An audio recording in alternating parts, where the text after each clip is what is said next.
you? Good. Good. So my name's Emma. I'm a student nurse. How you doing today? I'm doing okay. Great. Could you just confirm your full name and date of birth? Benjamin Lynn, January 14th, 1983. Okay, great. So I'm just going to go wash my hands. Sink is then over here. Shh. It's also hand sanitizer, just so you can see. And some hand hygiene.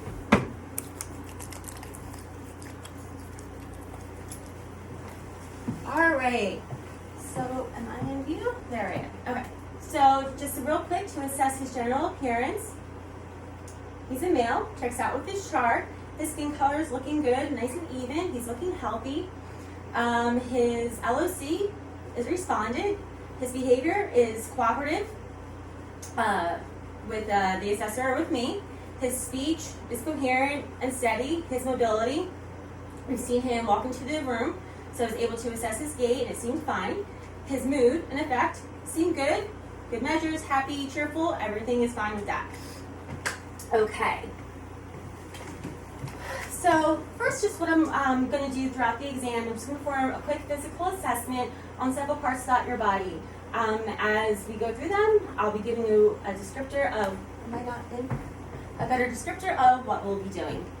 Throughout the exam, I'll also be checking your skin and making notes of any discoloration of the skin as well as with any lesions. So far, based off the cursory assessment, talking to you for the assignment, I don't see any lesions or anything of concern with the skin. The color looks good as well. Okay, so today, so first what I'm going to start with is just taking some quick vital signs. That includes things like your respiratory rate, your blood pressure, your pulse, your temperature, and saturated O2. What I'll be doing is using a blood pressure cuff around your arm, shouldn't hurt, touching your arm, listening to your pulse, watching you, as well as using a thermometer to take your temperature and putting something called an oximeter on your finger just to measure your O2. I don't have an oximeter, so we're just going to pretend to do that, to put it onto his finger to measure his saturated O2.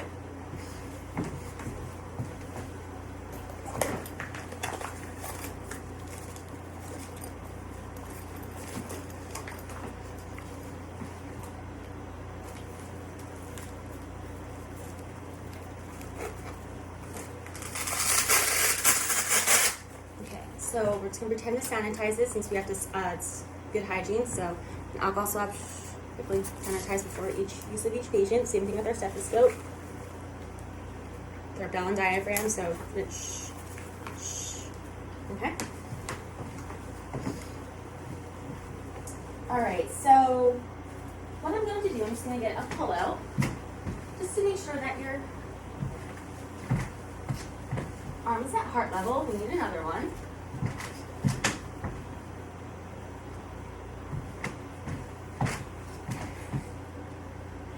Okay, that's at heart level. Okay, so what I'll be doing is just placing this cuff around your arm. During this time, you just stay still, breathe normally, relax, not cross your legs. Sit up straight, and just if we cannot talk for a few moments, just while I take this. Is that okay? Okay. Okay, great.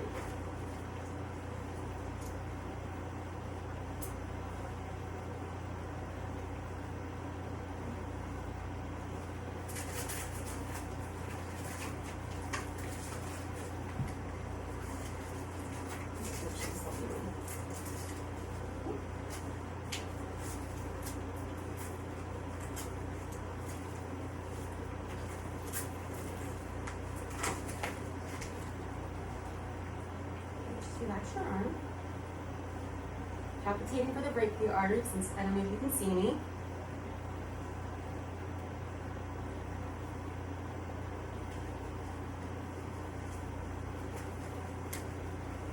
That's good. That's good.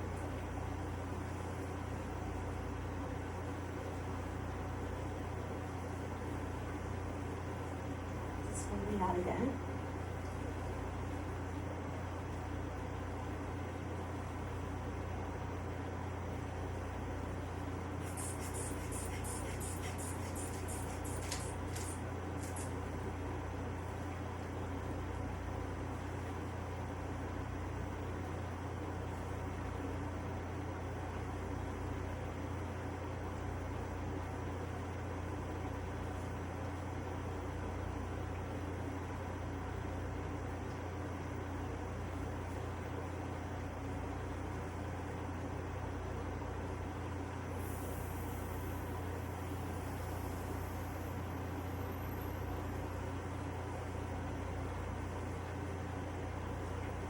so your blood pressure was 110 over 80. The next, what I will be doing, I'm just going to remove this.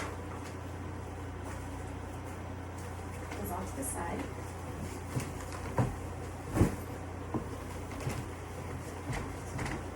Out of our way, so it has this space. And next, what I will be doing is just assessing for your pulse.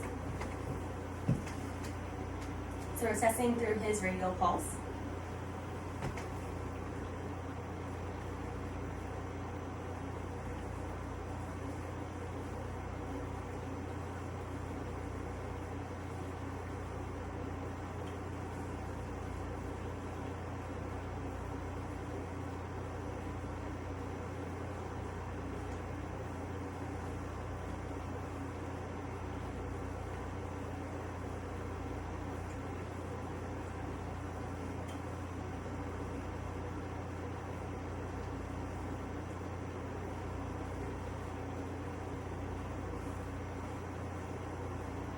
Okay, it was at 86.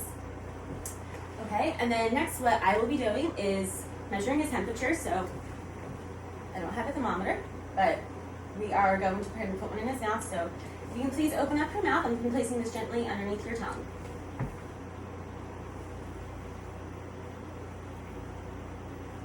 Beep beep. Okay, great. So your temperature is reading at 98.6 Fahrenheit, which is great in normal range. And next, I will be assessing your saturated O2 by putting this oximeter, let's say pretend, onto your finger.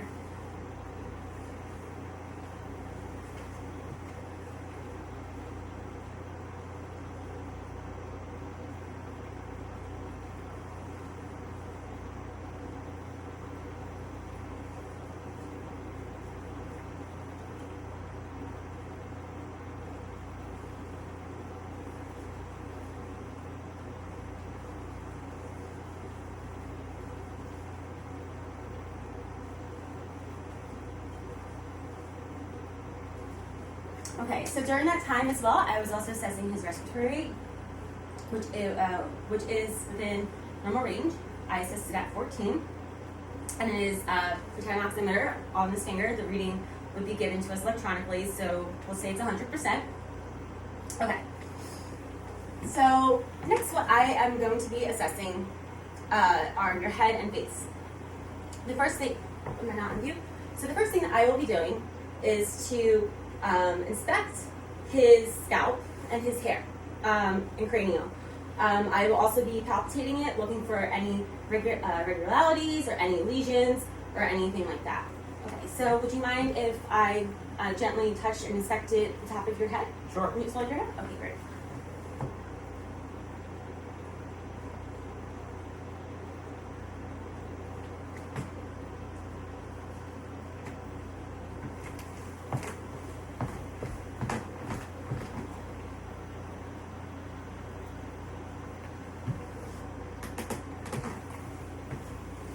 Okay, so I do not see any irregularities there, nor have I felt any. There are no lesions. The hair is even. There are no signs of any dermatological issues such as dandruff. Everything's looking great there. So what I will then be doing is assessing his facial symmetry and looking for anything like that on his face, as well as touching for. As well as looking for any lesions or to see if there's any edema or anything along those lines. So if you can please smile at me. Okay, great.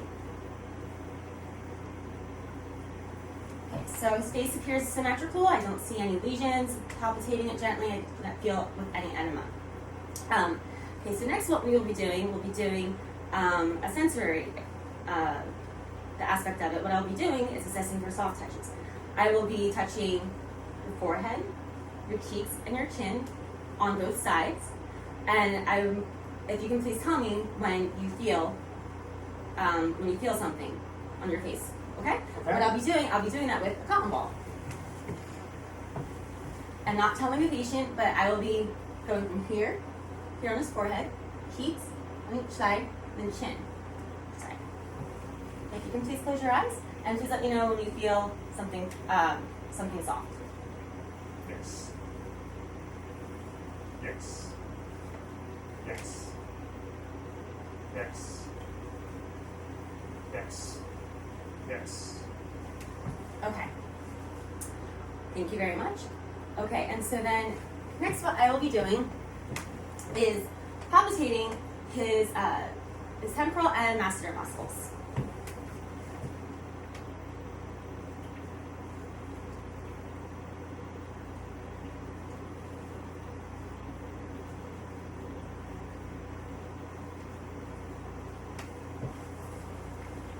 Okay, and if you can please clench your jaw, not super hard. I don't want you to be grinding your teeth. Just clench your jaw like as if you are taking a bite out of something, and maintain that position for me. Palpitating.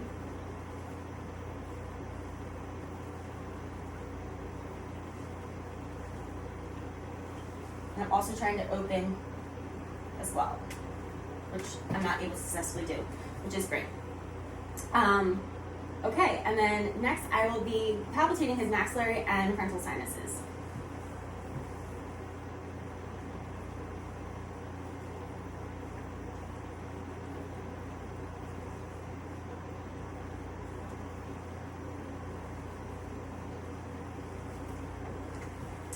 Okay, so next I will be moving on to inspection of the nose. And what I will be doing is inspection for any asymmetry, any deformities, any lesions, anything going on like that. So looking at his nose, I do not see any lesions, deformities. Everything seems straight and solid, no deviated septals, nothing wrong with those lines. If you want to take a look so she can see as well. Okay. And then if you can just breathe normally as you would with your mouth closed, so that you are inhaling and exhaling through your nose. So I'm going to be doing this test for the patency, essentially feeling the air come out of his nose.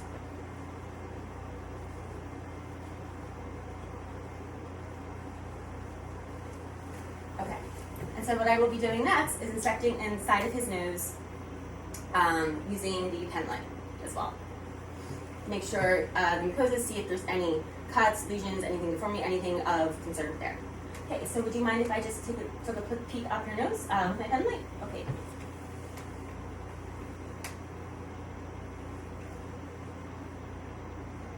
Okay, so everything looks great up there. Normal, no lesions, no scars, nothing along those lines. Okay, so next what I will be doing then is inspecting, excuse me, your mouth and throat. Okay. So first I will be inspecting your lips, your teeth, your gums, your tongue, your buccal mucosa, which are the inside of your cheeks, your soft and hard palates, your uvula, tonsils, and pharynx. Okay, so if you can please open up your mouth for me. I'm just going to take a peek around.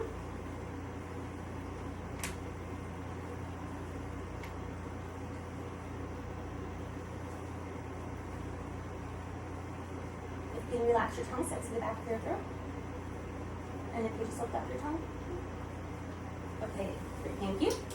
Okay, so everything is intact. The patient has all of his teeth with the exception of the wisdom teeth. So the patient does not have 32 teeth, and so they have 28 teeth, noting for the wisdom teeth extractions. The patient also has a lingual bar, presumably through orthodontic treatment, behind his lower teeth to maintain the orthodontic treatment that he had received. There are no cuts or lesions otherwise in his mouth.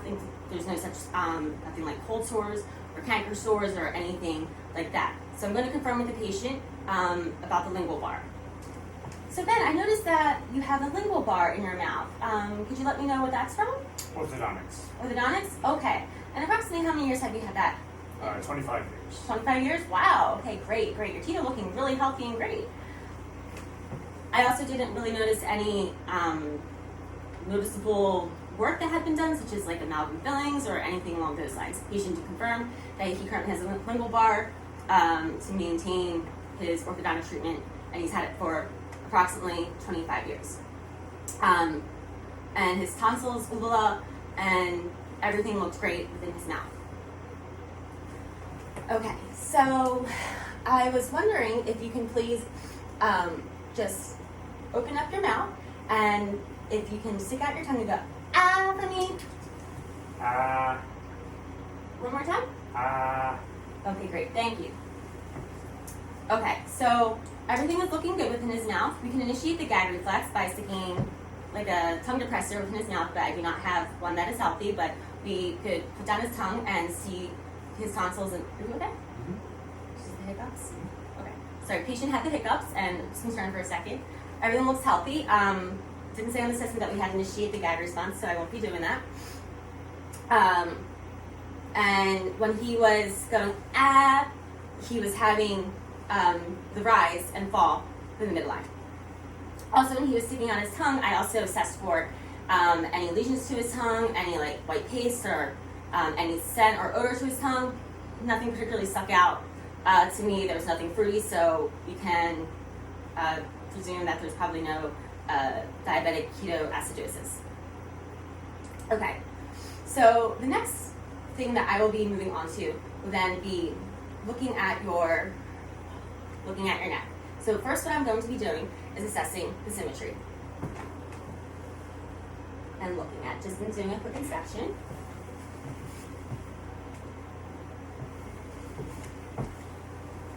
Okay, so looking at the patient's neck and doing a quick inspection, it seems quite symmetrical.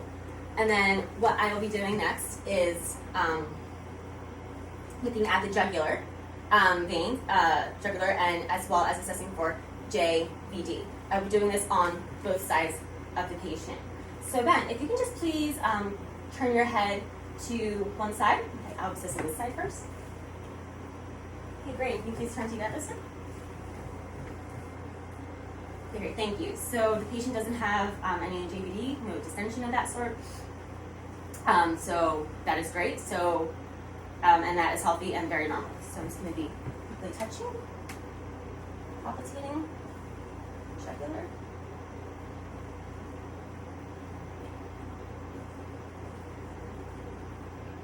Okay, I'm going to do the other side now. And the only reason I'm keeping my one hand here is just to help keep his head steady, so it's not moving around, so I can palpitate accordingly. But I'm not doing it both sides at the same time, just doing one side at a time.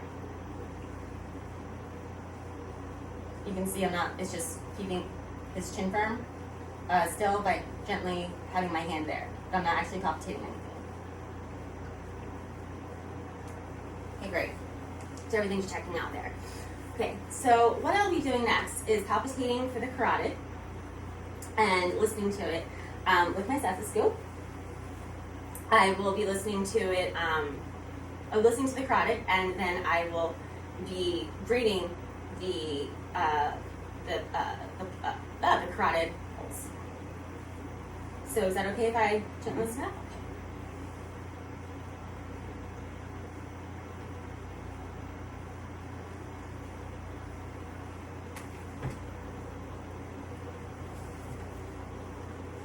And once again, I'm doing this one side at a time. I'm just gently keeping my hand there.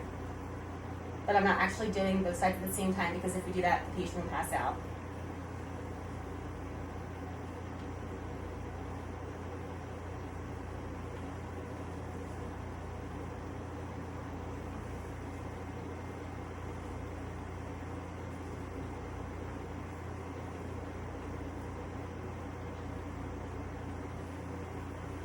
Okay, so next, I'll be using my stethoscope to listen to it to see if there's any bruits. B-R-U-I-T-S. I'm not exactly too sure how to pronounce the word, but bruits or brutus. And do it again one side at a time. Just my hand's going to be gently on his chin, just to keep his head still, just in case it does move.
So listening to his cries, I would grade the pulse about a 3, which is within the normal range.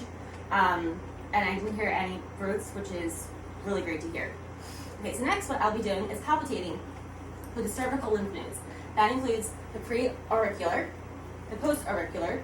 The pre-auricular is right before the ears, so you can see the patient right here. Then we'll have the post-auricular, it's right behind the ear. And then we'll have the submaxillary, which is right below jaw. And then we have the submental, which is right below the chin. Just please relax your head and just look straight ahead.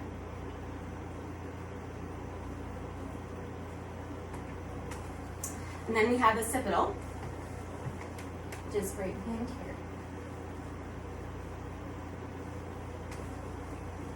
And then we have the posterior cervical.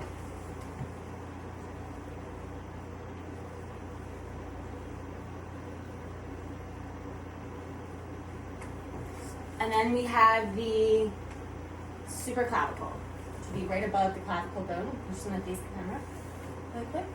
We can see his clavicle right there. Okay, and then the tonsillar.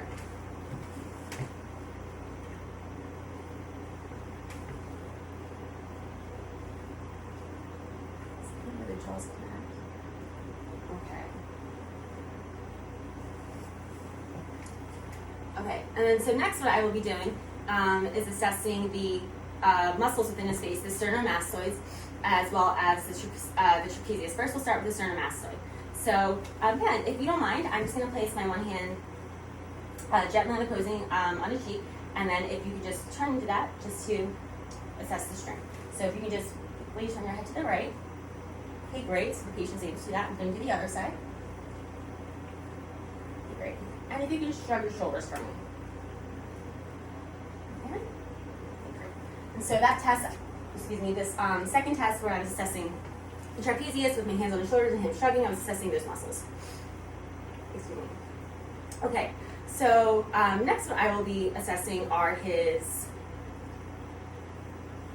eyes.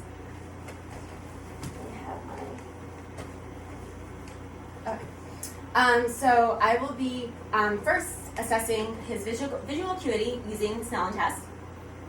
So we are going to be 20 feet away, and you're just going to look at the Snellen chart that I have pulled up. Okay, so if you can please stand up then. Okay, and for both eyes, if you can read the line that is clearest to you. FELOPED.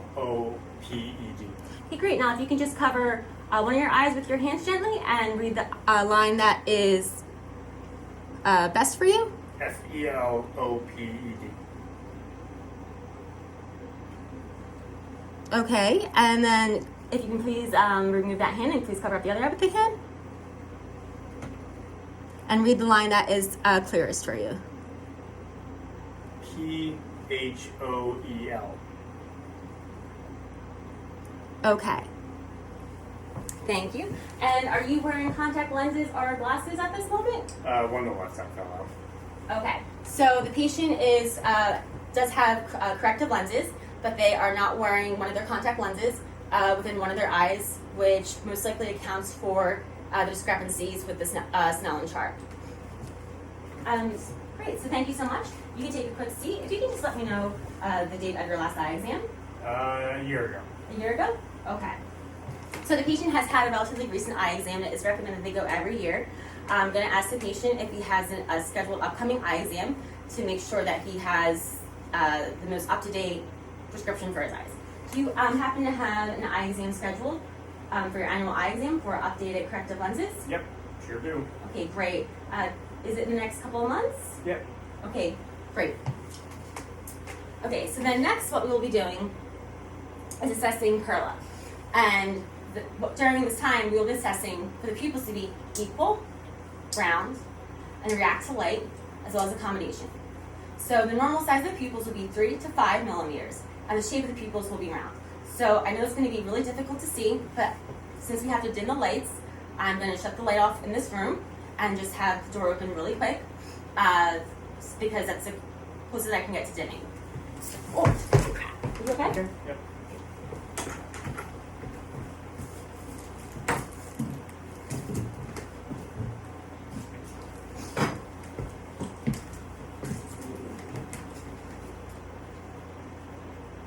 Oh, that's really dark. Okay, good.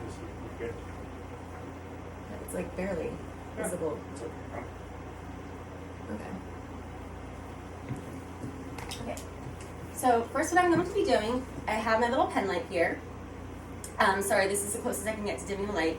And I'm going to be testing each of his eyes, swinging it around to see how the pupil reacts, if it reacts accordingly. And the second test that I will be doing, I'll be having the light shine into his eyes, and then bringing it slowly in to see that the pupils accommodate. Okay, so you can please sit up straight and just relax. So what I'll be doing next is just quickly shining the light into each of your eyes, just to see quickly how your pupil responds. Is that okay? Okay.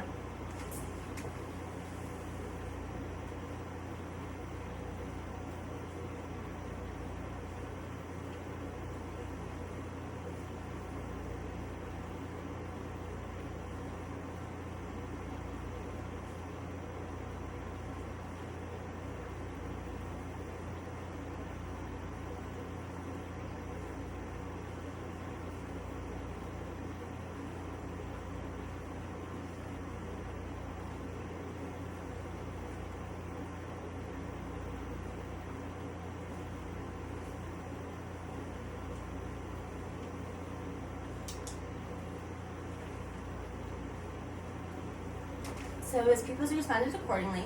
What I'm going to be doing next is assessing his pupil size. We have this measurement on our, you can't really see, on our pen light to assess his pupil size, so I'll be assessing those. Assuming it's a bit brighter, I know it's difficult to see.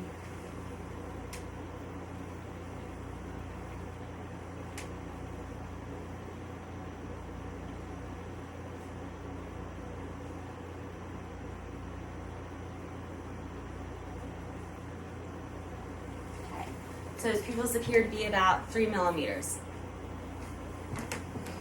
Okay, and so then what I will be doing next is then shining the light and holding it away from his face, and I'll be bringing it in slowly to see that his pupils accommodate. Okay, so you can please just look straight ahead and relax. I'm just going to bring this light in slowly and to see if your pupils accommodate. React accordingly.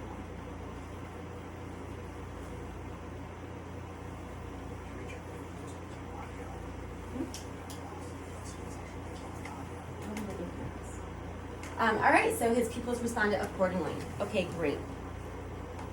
So then what I will then be doing next is moving his, turning back on the light. The room no longer has to be dimmed.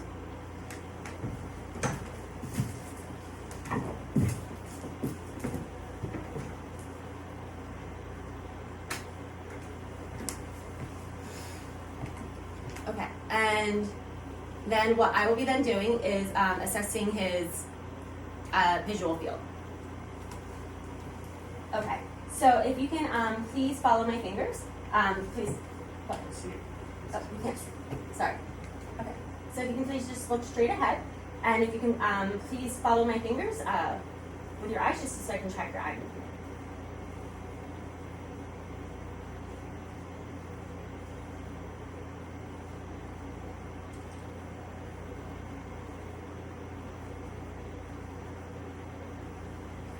So as you can see, I did the 6 directions: up, middle, down for each eye, up, middle, down for each eye. And then next what I will be doing is testing his OEM, essentially looking to see if there's any unnatural movement within his eyes. I will have the patient keep his eyes look ahead, straight forward ahead, and not move his eyes and follow the direction how he was this time, and see if he is able to, one, see them, assessing his peripheral vision, as well as if there's any eye shaking or anything like that. Okay, so then if you can just, sorry, if you can just please look, relax and look forward straight ahead. Keep your eyes focused straight ahead, and let me know if you can see within your peripheral vision my fingers, okay? Yes. Yes. Yes. Yes. Yes. Yes. Okay, great. So there was no eye shakings and no involuntary movement of his eyes, and the patient was able to see with his peripheral vision my fingers out the corner of his eyes. Okay, so what I will be doing next is inspecting, excuse me, his eyebrows, eyelids, and lashes. Okay, so I'm just going to be checking out your eyebrows, eyelids, and lashes really quick. Is that okay? Okay. Great. So if you can just relax and look forward straight ahead.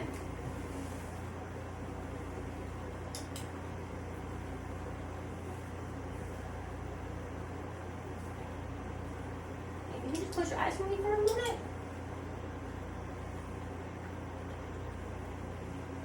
Thank you. You can open your eyes now. Okay, so I use my pen light in this case just to see if there was any cuts underneath the eyebrows, because it can be difficult sometimes, and the light offered me greater visual acuity. His eyebrows, eyelashes, and lids seem fine as well. Next, what I'm going to be doing is going to be inspecting his conjunctiva, cornea, and irises. Okay, so if you can please just look straight ahead and relax.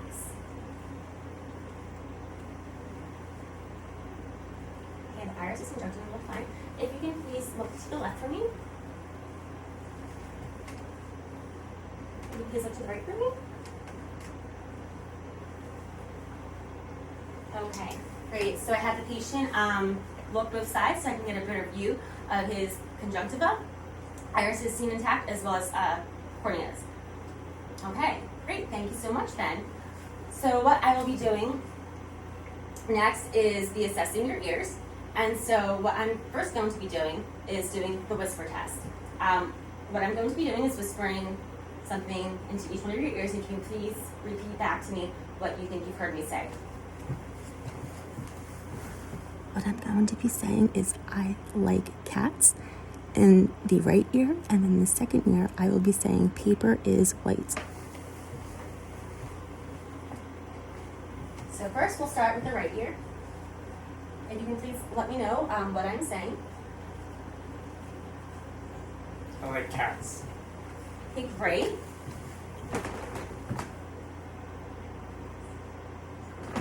Paper is white. Okay, great. So the patient has passed the whisper test. Reiterating back to what I had said, you can confirm on your end.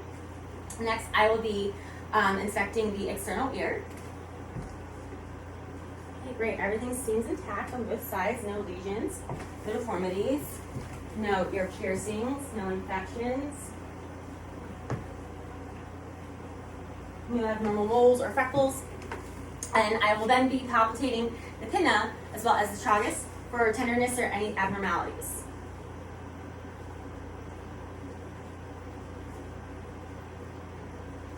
I'm just going to touch your other ear, assess for any tenderness, and tragus for any abnormalities. Great. So I didn't notice any tenderness there. So then, next what I will be doing is inspecting the internal ear. So during this time, I will be inspecting his ear canal. I do not have an otoscope, so we're going to pretend that I have one. So putting on gloves for this, since we're going to be going in, and I get an otoscope, and then I put on a new cap for that. Okay, so then what I'll be doing next is just inspecting your ear canal and make sure everything is looking healthy and fine, as well as taking a quick pick at your tympanic membrane to make sure everything is healthy. Is that okay with you? Okay. Okay, great. So we have my otoscope, we have gloves on. Actually, I can put on gloves.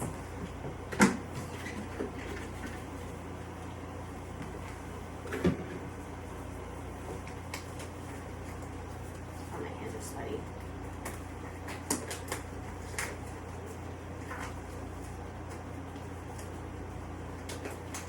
I understand in the real world, most people don't have sweaty hands, and this takes all but a second. I'm so sorry, Catherine. You know how much sweat and how difficult this is. I'm so sorry, Ben.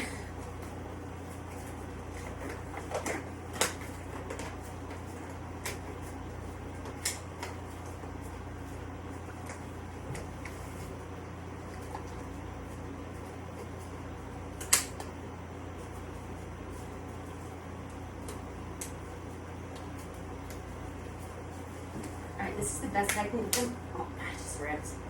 Best that I can get them on. So we're gonna pretend I have the glove on since I'm unable to with my hands being sweaty at the time. I'm terribly sorry. So the otoscope, we're gonna pretend I have one, and what I'm gonna be doing is pulling his pinna up and back as we do for the adults, and what it does is straighten out the ear canal for us to get a better look. Okay, so I'm just gonna, otoscope has a new cap on it for sterility purposes. So what I'm gonna be doing is just taking a quick peek inside of your ear, check out, see if everything's normal, fine, check out your tympanic membrane. Is that okay? Okay. Okay, great. So, okay, great. There's no perforations for the tympanic membrane. Everything's looking nice and smooth. It is a silver color and shiny. Okay, I'll be doing the other ear.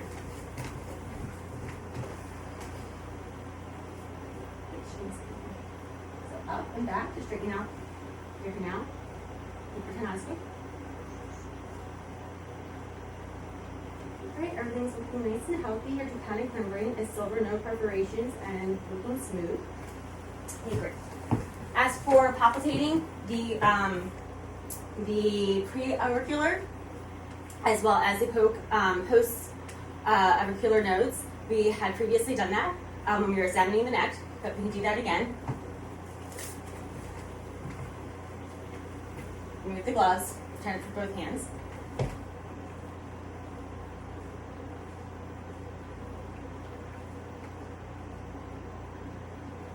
Okay, I was looking good there.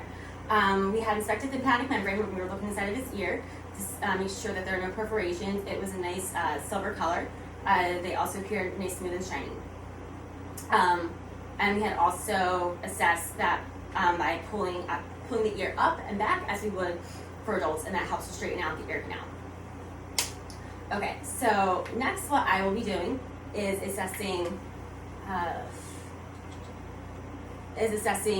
the heart, okay? So I understand that it's preferable that we can do this on a bare chest, but I think Ben today would prefer to keep his shirt on, is that correct? Yeah, that would be correct. Okay, so we're gonna be keeping his shirt on today to do this assessment. Okay, since I just finished touching his ears and there may have been earwax, or something else with the patient, what I would then perform is quick hand hygiene, really quick. So I'm just gonna use some sanitizer.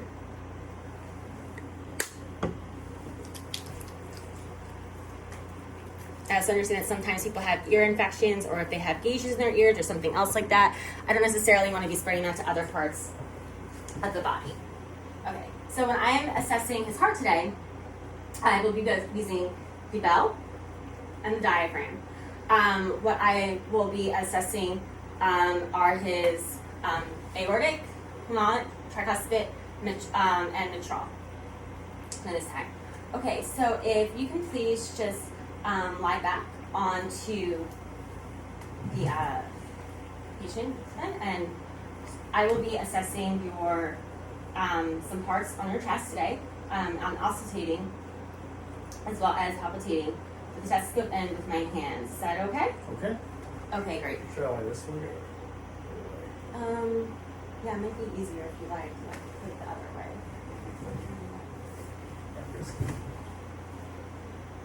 Okay. So first what I'm going to be doing is palpitating for his thrills. And we're going to be doing that each within the 4 quadrants. Can you straighten out your body? No, it's okay. Can you see it? Maybe. Sorry, we're just trying to figure out the position. Yes. Actually, maybe just like, yeah, this way. Okay, so also simultaneously while I'm palpitating for any thrills in the 4 quadrants using my palms, I'll also be inspecting for any of the chest tees or any of the accessory muscle use, and as well as for PMI. So this is done kind of simultaneously. You just breathe normally.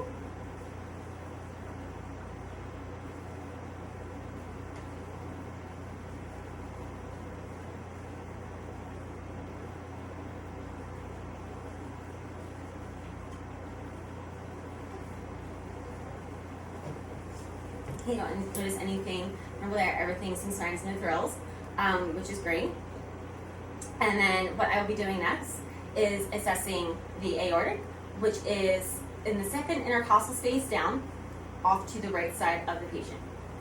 And yet again, I'll be doing this with both the bell, diaphragm, stethoscope. So first we're going to do aortic, second intercostal space on the right, and then pulmonic, which is the second intercostal space on the left, tricuspid with the fourth intercostal space on the left, mitral, which is the fifth intercostal space on the left. And then we will notice the atrial pulse, not the atrial pulse, the apical pulse within the mitral, as well as to note the PMI, which in normal for adults, which would be 60 to 100 beats per minute.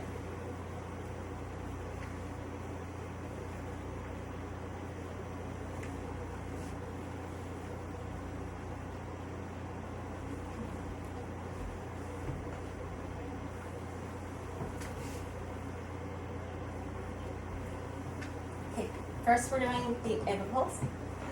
And so the apical pulse, second intercostal space is on the right. The S2 will be the loudest here.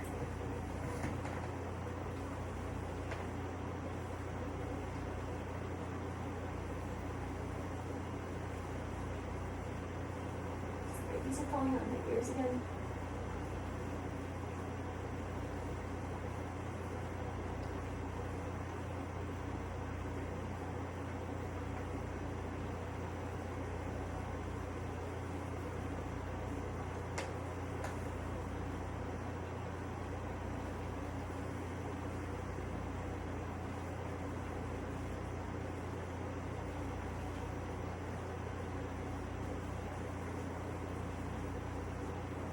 Okay, so then what I'll be assessing next then is the pulmonic, which is second intercostal space, and S2 will be louder here. Versus S2. I'm sorry. Go ahead and lead the tree. Here, there. But you don't want your... There, keep the tree on me. Just because that's going to be. Okay, so the patient has agreed to let me go up his shirt to better hear these things while keeping his shirt on, just for modesty purposes, since it doesn't want this on YouTube or for people to see. So I'm just going to quickly do that. I will be assessing this both with the bell and then with the diaphragm. That's the scope.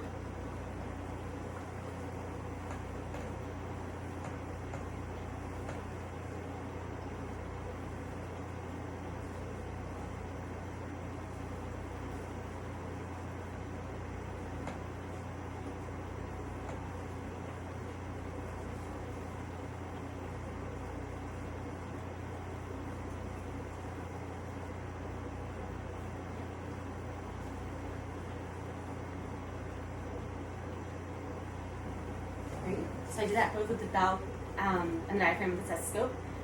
Second, that was in the pulmonic second intercostal space. It was on the left side of the body. The S2 is louder there. Next, we'll be doing the tricuspid, which is on the left side of the body, the fourth intercostal space, and we will be hearing S1 louder there. And I will be going up the patient's shirt again. I will be listening, oscillating with both the bell and the diaphragm.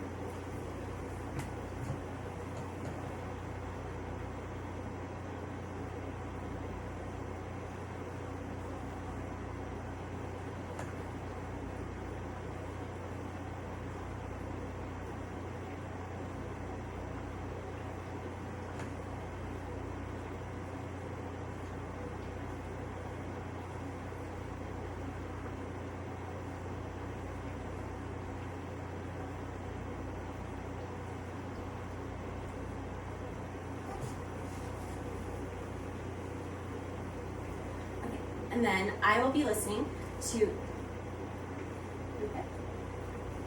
the mitral, which is in the fifth intercostal space, which is also on the left side of the body, and S1 will be louder here. Also, with the mitral, I can assess the PMI, as well as the apical pulse is mentioned at 60 to 100 beats per minute, which is normal for the adult.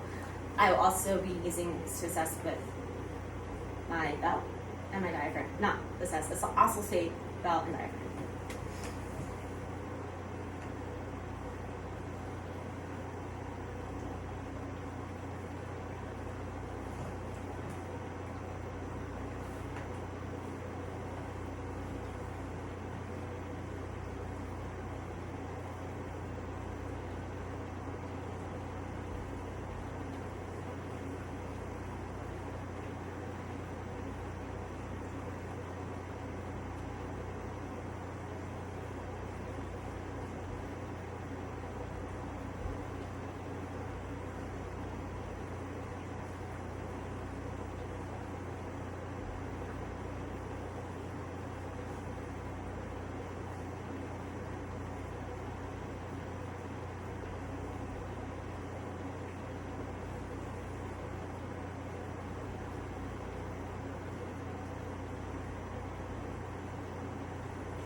So also the pedal and the diaphragm.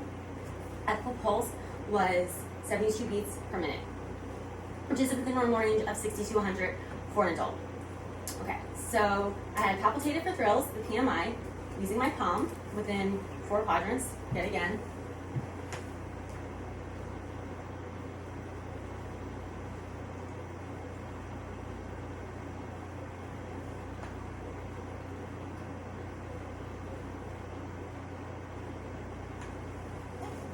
As well as inspecting for any chesties, accessory muscle use. I was doing that while I was auscultating as well as palpitating, and I could see that the patient doesn't have any accessory muscle use or any of the chest heaves. I had also noticed that during this time, everything seemed nice, even and normal. I didn't notice feeling any lumps or anything in the chest area while I was palpitating as well. Okay, so the next what we will be doing excuse me, is assessing his lungs. So first what I'm going to be doing is inspecting the thorax for symmetry and for configuration. But first what I'm going to be doing is just quickly using some hand sanitizers because my hands are pretty sweaty right now. And this helps to dry them off really quick. I know this isn't standard, but it's pretty gross on my hands.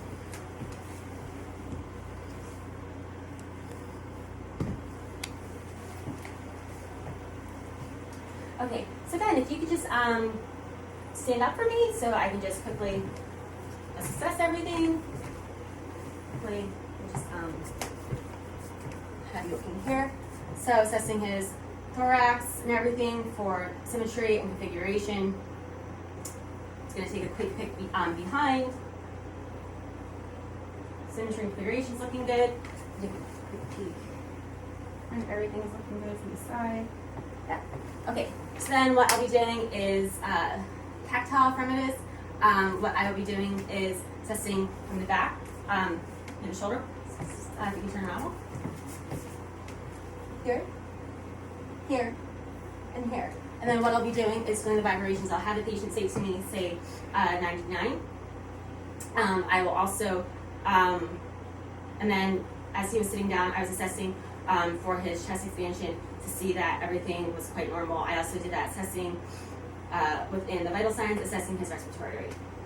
Okay, so we're gonna do this. Okay, so if, can you see me? Just, can you see? No? Okay. So if you can please say 99. 99.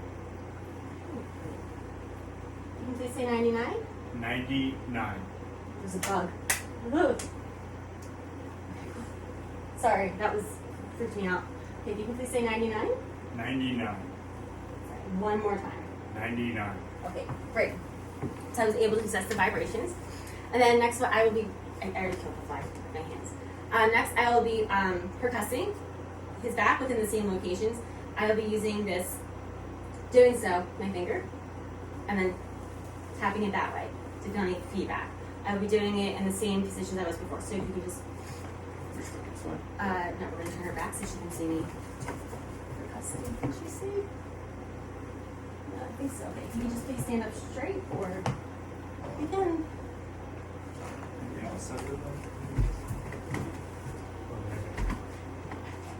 Okay, okay.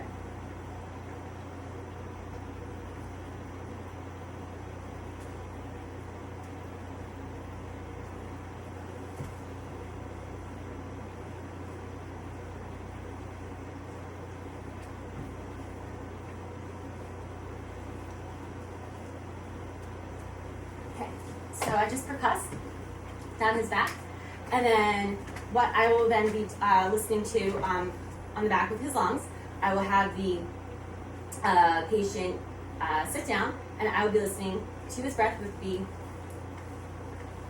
stethoscope in the same quadrants as before. Upper, middle, and down, left, right, left, right, left, right. And then I will be repeating the that again with the other side on his front of the anterior. Okay. So if you can please I'm gonna just do the back standing up only because it's a lot easier versus the bed versus us trying to straddle and get in an awkward position because of the camera and how it is done.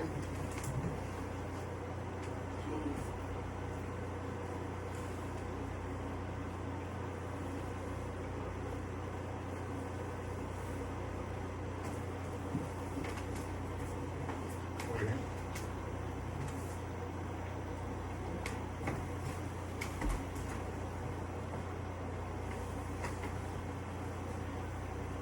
I'm just gonna go up a stretch so it'll be easier to hear that way. And I will be doing both the diaphragm and the bell. So right now I'm doing the diaphragm. So if you can just please take a breath.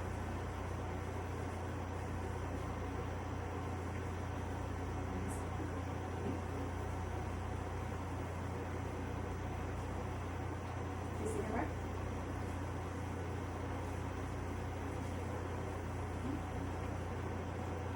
Please take a breath.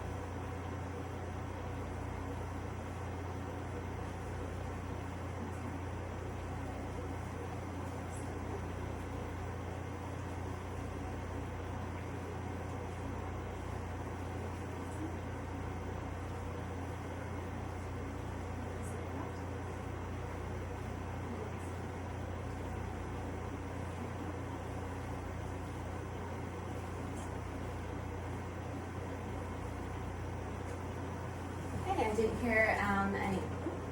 didn't hear any wheezings or anything of concern. Examining the posterior. I'm going to repeat that again. Same with the bell side.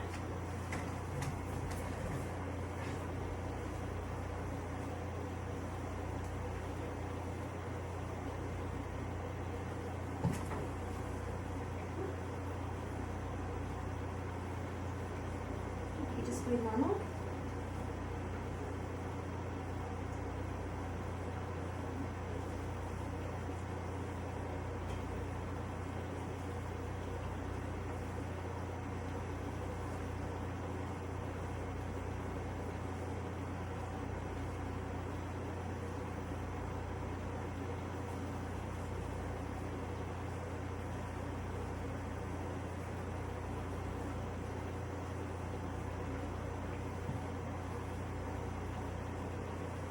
Okay. Then again, I didn't notice if anything of concern. So I'm going to be completing this again, listening to the patient's lungs, in the same quadrants, upper, middle, and lower, and left, both left and right sides. I'll be listening at both the bell and diaphragm of stethoscope. Okay, so if you can please sit down. So I'll just be listening. If you just breathe normally.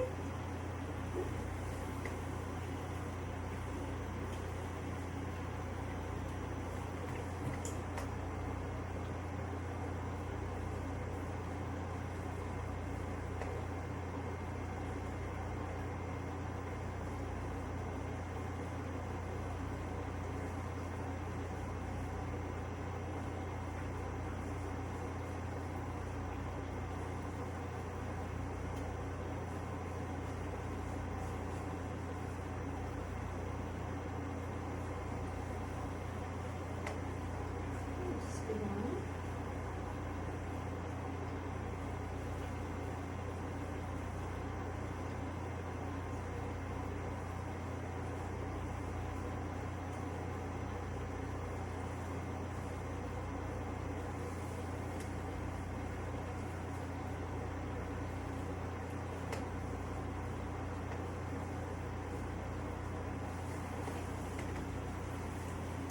So having listened to the patient's breathing, to the lungs, left, right, left, right, left, right, there's nothing of concern, no wheezing,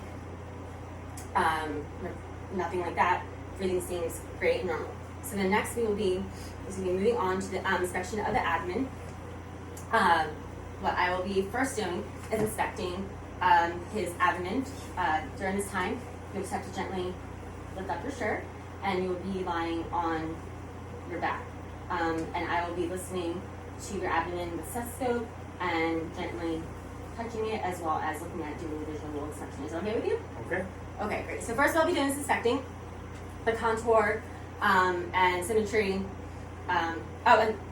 Construction of the lungs. When I was inspecting the thorax symmetry and configuration, he didn't have any barrel chest. There was no concave chest.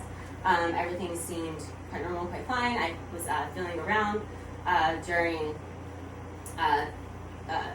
the exam, as well as when listening to the heart. Didn't miss anything abnormalities. Okay, so the inspection of the abdomen, the contour symmetry, as well as any scarring, looking to see if there have been like any somas or anything along those lines. Okay. And then next, I will be inspecting his umbilicus and aortic palpitation. It's unlikely we'll be seeing that in this patient because typically we really only see that in those who are really, really skinny, and the patient appears to be at an incredibly healthy weight. But I'll be assessing that anyway. Okay, so if you just please lie down on the bed and just relax, and I'll just be inspecting your abdomen, checking it out, listening and palpitating gently and a little bit tougher, but it won't hurt or anything. Is that okay? Okay. Okay, so quick visual inspection. There are no scars, no somas, no surgeries, nothing evident of that. The contour and symmetry look good. There's no discoloration. Everything looks fine. So then inspecting the umbilicus air pulsation. I do not see anything along those lines. Yet again, I mentioned that patient's at a healthy weight after they're skinny. And then next, I'll be oscillating with my stethoscope with the diaphragm and the bell, or bell sounds, and the 4 quadrants. And if I don't hear any, then I will be listening for 5 minutes. But most of the time, we do hear something. So the 4 quadrants will be slicker bowel area. 1, 3, 4. So like the upper and the lower.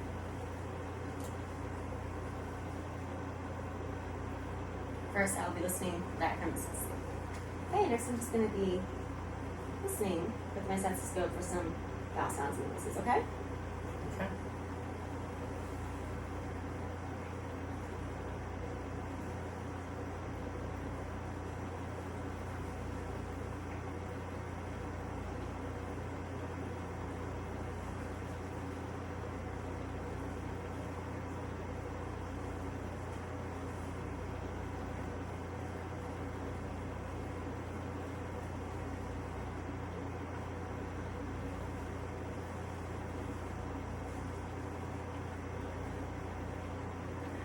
Okay, great. So everything sounds healthy and normal. It's a lot of healthy gurgling. Sounds like a water through a pipe, which is great and healthy. I'll be next listening, auscultating the stethoscope, the bell side, 4 quadrants, same as before.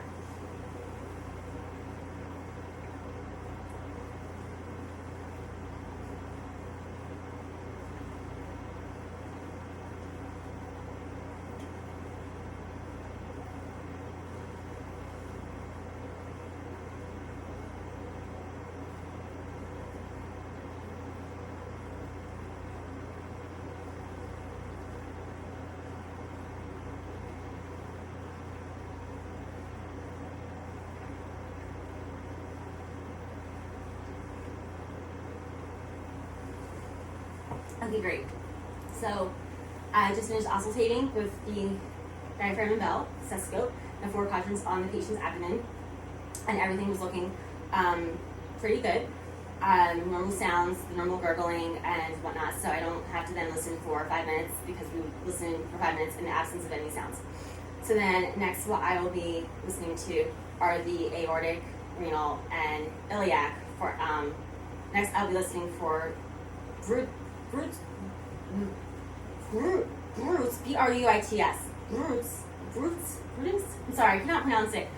For the arteries, for the aortic, renal, and iliac.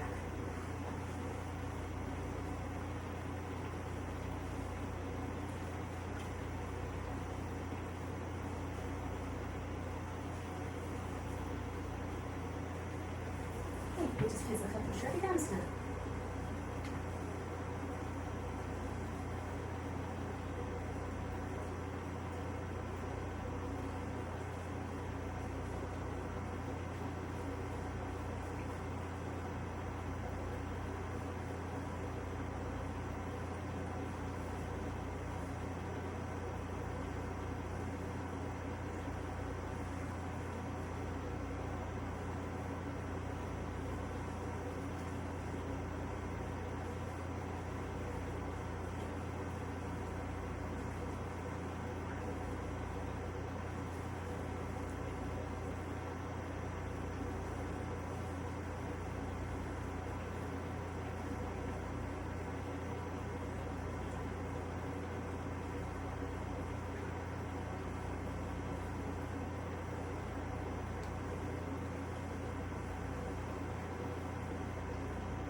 so I just finished oscillating the stethoscope for the arteries, the aortic, renal, and iliac.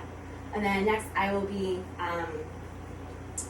percussing in the 4 quadrants of the abdomen.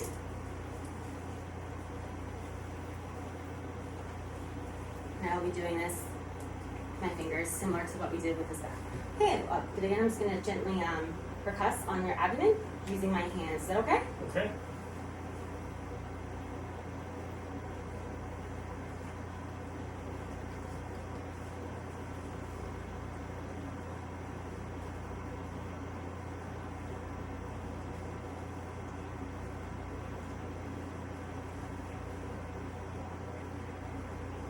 Okay. So normal vibrations, didn't notice anything abnormal or out of the ordinary. Everything felt equal vibrations. And the next will be palpitating those 4 quadrants as well. Looking for anything like tenderness, any masses, any enlarged organs. We'll be doing both light and deep palpitations. The light palpitations for things that are superficial, and for deeper, more so feeling the organs, seeing if they're a bit enlarged or with any masses. Okay, so next I'm going to be gently palpitating your abdomen in the 4 quadrants, similar to what we had oscillated and done before during the abdomen assessment.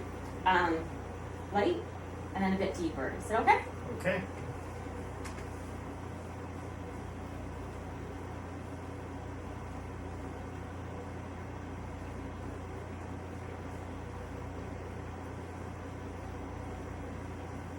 Okay. Everything checked out, nothing abnormal, no masses. I'm going to do a bit deeper now.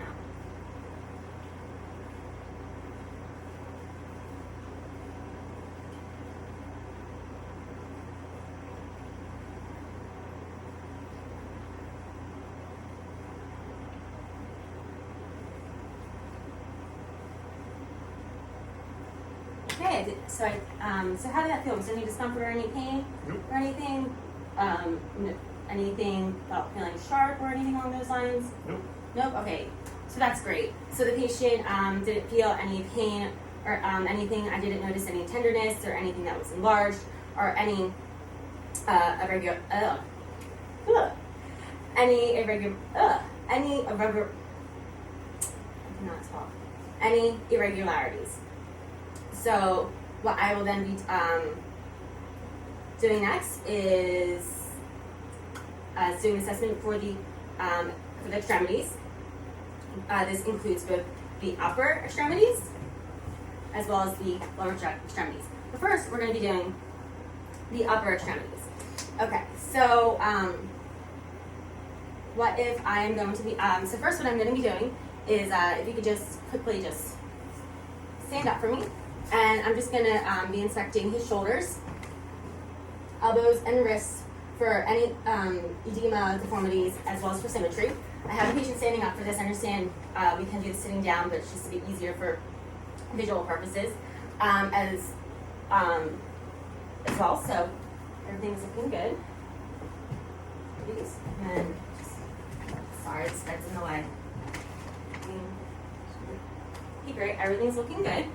And then we're going to be inspecting his fingernails for the color and the shape, and for capillary refill. For capillary refill, we'll be pressing down on the nails and see how they refill. The color is important. Make sure that they're a clear color with like white tips, as well as a shape. Particularly making note of clubbing, because that can be a sign of COPD. Okay, so. You go closer. Okay, so we can see the patient's fingernails, inspecting them. We can see the color is nice and healthy. His fingernails are clipped short, so there aren't really any white tips. There are no lesions, no bruises, nothing along those lines. So I'm just going to do a quick capillary fill.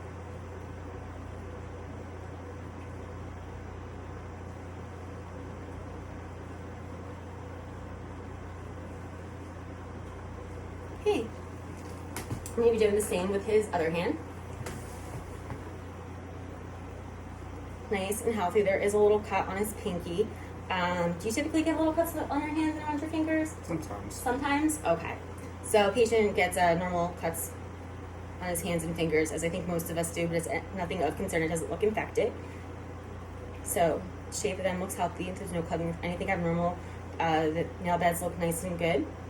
Quick capillary refill test.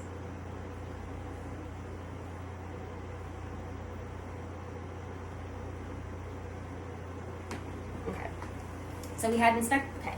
So next we're gonna come back over here.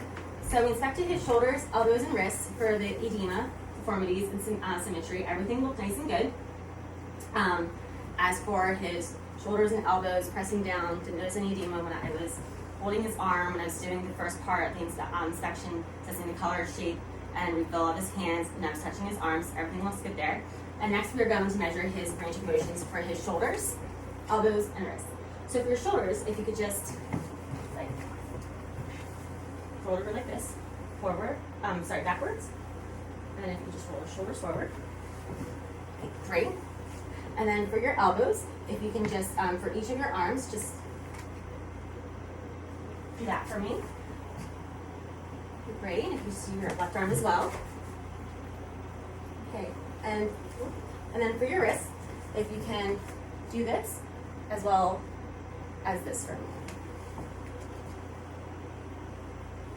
Okay, great. So the patient demonstrates a good range of motion for both, not for both, but for his shoulders, elbows, and wrists.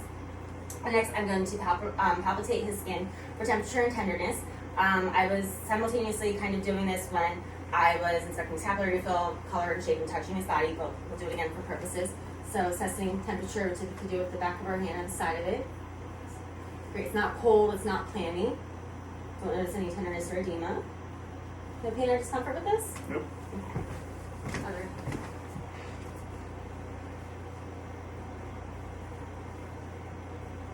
Okay. So then we would be palpitating his brachial and radial pulses. We had already done that. His radial pulse is down here. Sorry, down here when we're taking the vitals, as well as doing his brachial when we were taking his blood pressure. So that would be brachial, radial.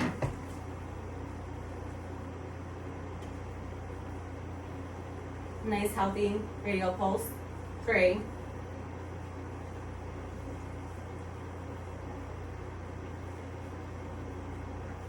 Radial pulse seems healthy as well. Nothing abnormal there.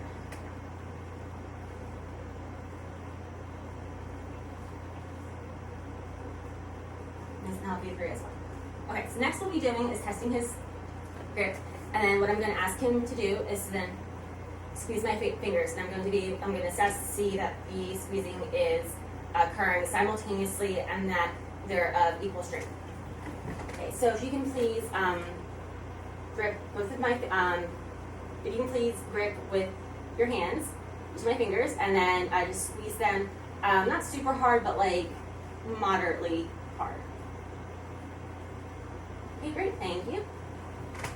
Okay, I said not super hard only because I didn't want him to break my fingers, because some patients may be super strong, but moderately hard so I can get it, an adequate idea to see what his strength is like. That was great. I squeezed simultaneously, both of equal strength. So then, what I'll be doing then is assessing his upper body strength. So I'm going to ask you to please press against my hands with your hands. Please don't press super hard, just enough. Yeah, okay, great. And then what I'm going to ask the patient to do next is then pull my arms set like this. So if you can please use your forearms, like flash them around like this with my arms, just so I can assess. Please don't pull super hard. Okay, great. So of equal strength, he was able to pull as well. Okay, so then what we will then be assessing next are his lower extremities. I will first start with the assessment of his toenails. I will be looking at the color, shape, and capillary refill of his toenails. If we can, you can see. So first what I'm going to do is put on some gloves to practice hand hygiene.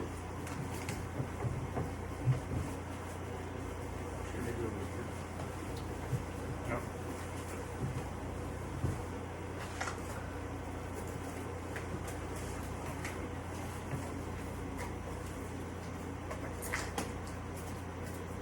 My hands are still kind of damp. I'm sorry. I know this isn't normal to like struggle with gloves. Oh.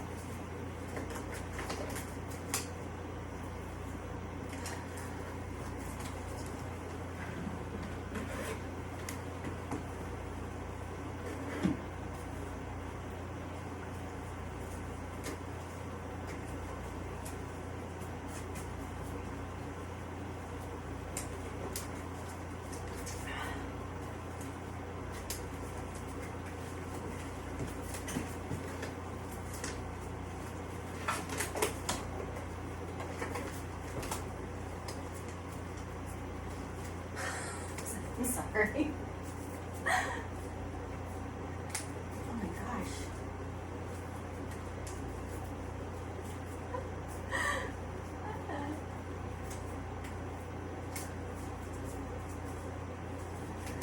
Okay, during this time when I'm inspecting his toenails for the color, shape, and capillary refill, I'm also just going to be assessing his foot to see if there's any like lesions, edema, any scarring, or make note of anything like that.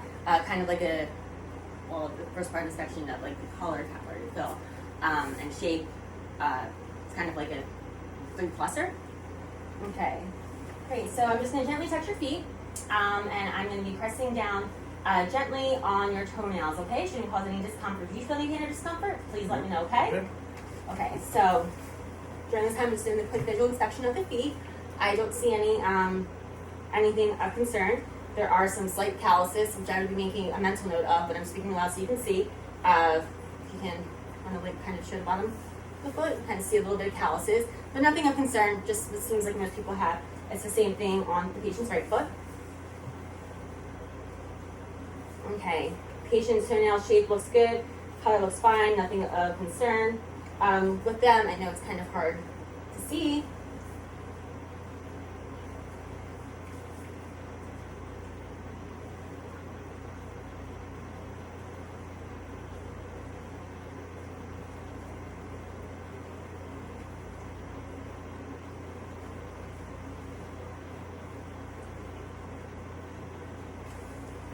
Okay, great. So everything looked fine there with the capillary refills as well as the color shape of his toenails on both of the feet. And so just looking at his legs, I am seeing that there is normal hair distribution as well as nothing as varicose veins or varicosities or broken capillaries, nothing along those lines. Really no bruises. I mean some very, very, very light bruising, which I think most of us have. Nothing scars, no surgeries, nothing along those lines to be of any concern. And then taking note of his knees, hips, ankles, edema for symmetry. Feet and ankles and knees look great. And everything looks good, no edema there. Okay, since we're going to be touching other parts of his body, at this point I'm going to be removing the gloves. And just practicing hand hygiene, so.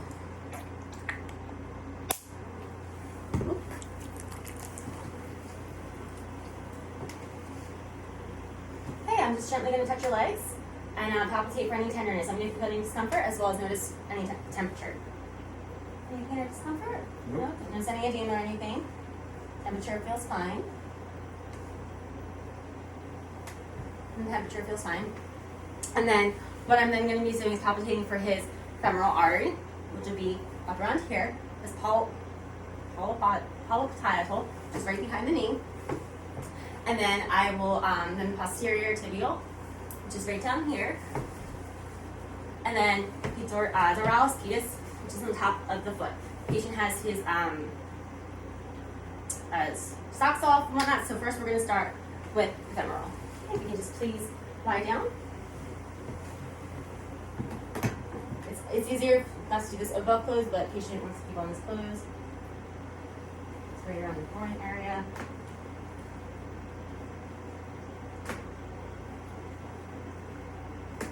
Okay. And then next I'm going to be doing polypodial, right behind his knee. Please gently lift up the knee. Great, nice and normal. And then practicing hand hygiene because we're going to be touching around his feet. We're going to start the posterior tibial.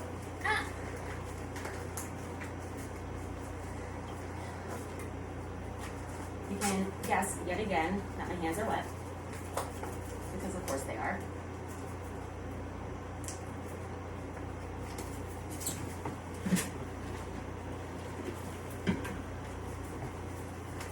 I'm so sorry.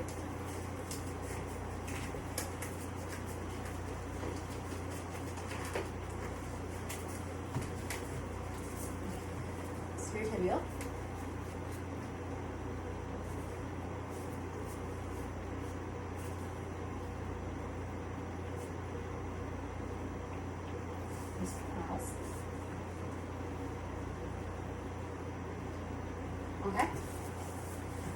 then next what I'm going to be doing is testing his legs and feet strength. So first we're going to test his feet strength. Okay. So if you can just press down on my hand like 2 gas pedals, great, there's adequate and with equal strength. And if you can just retract your feet, like lift them up, so this, okay, great.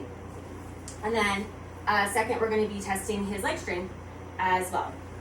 So if you can please, what was it? It was, I know this, it slipped it in something with the legs. What was it? Hold on, sorry. Oh, okay, so then if you can just please lift your legs up and with resistance for mine. Okay, great. So the patient has equal strength, that for of resistance as well. Okay, and then we are going to be testing the Babinski reflex first. So, let's see. Okay, normally for the toes curl forward or no response at all. Testing them. Great, and if you can just please move forward and just sit at the edge of the bed. And then what I'm going to be doing then is texting the other reflex where we tap the knee. Let me see if I can get something kind of hard. And the tap your knee, pretend we have like one of those like little hammers to see if it elicits a quadriceps reflex.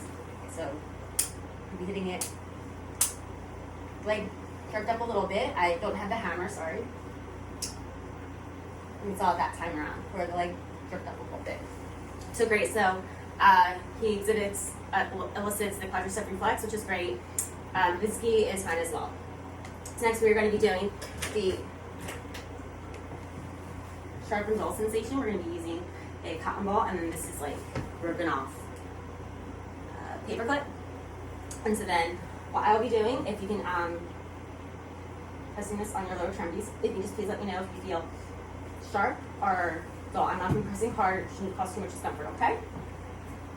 Please close your eyes. Yes. Is that sharp or Sharp. soft? Okay, sharp. Correct.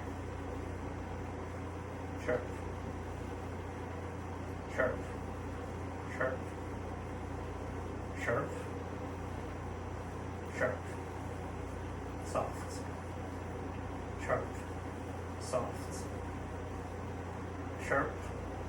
Soft. Sharp. Soft. Soft. Soft. Sharp. Soft. Soft. Sharp. Soft. Sharp. Soft. Sharp. Soft. Sharp. Sharp. Soft. Okay, great. So the patient I was able to correctly identify with sharp and soft sensations all throughout his lower extremities, and I tested them. Okay, so I'm just gonna. Okay, and so because we were kind of near the feet when we practiced good hand hygiene, hand sanitizer yet again. So we are going to then be assessing the spine. So if you can please stand up. Okay. So assessing the patient's posture, side rotate so we can see. So we can see that patient has pretty good posture. There's no lordosis, kyphosis, or scoliosis. We'll be checking next. So we will first have the patient just quickly bend over. Be assessing.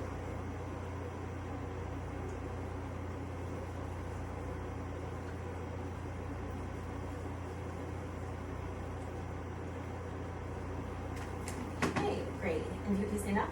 So was there any pain or discomfort while I was doing that? Nope. No? Okay, great. I didn't notice any tenderness. The spine also noticed to be straight as well, which is great. We can also palpitating from right behind as well as standing up straight. Everything seems nice and straight, as well as no tenderness. Okay, And then I am going to be inspecting quality of the shoulders, as well as the hips. I'm here. And then of the iliac crests.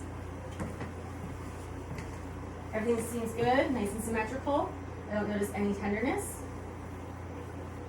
No tenderness. Everything seems nice and even. Any pain or discomfort? Nope. Okay, great. No tenderness, I didn't notice, and nothing abnormalities. So then, what we'll be assessing last for the spine is the range of motion.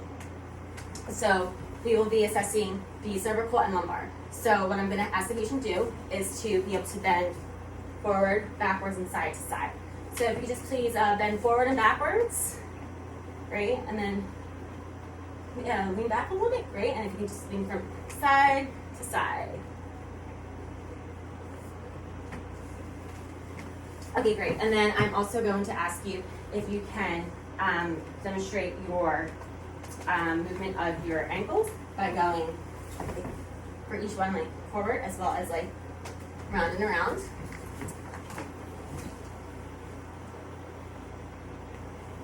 Great. And then also too for your hips, I forgot this for the lower extremities part, I'm sorry. And you could also then demonstrate for your hips like range of movement like side, side, like that for each one. So stick it out and then each side. Great. And for the other leg, please. Great. And for your knee, if you can just go forward and back, like forward and back for each leg.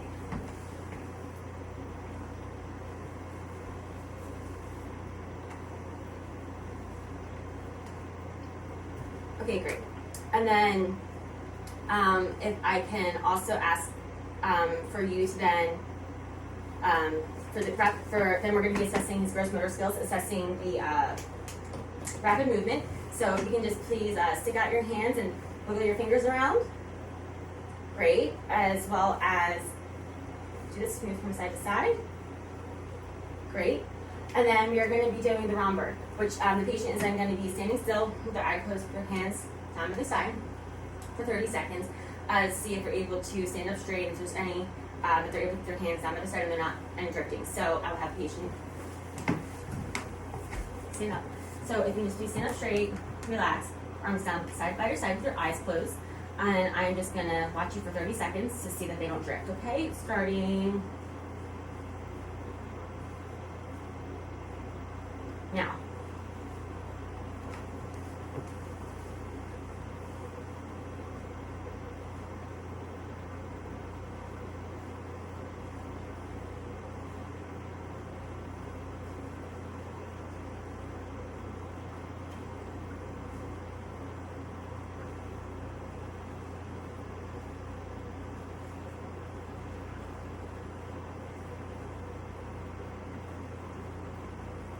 Okay, you can open up your eyes and relax and sit back down.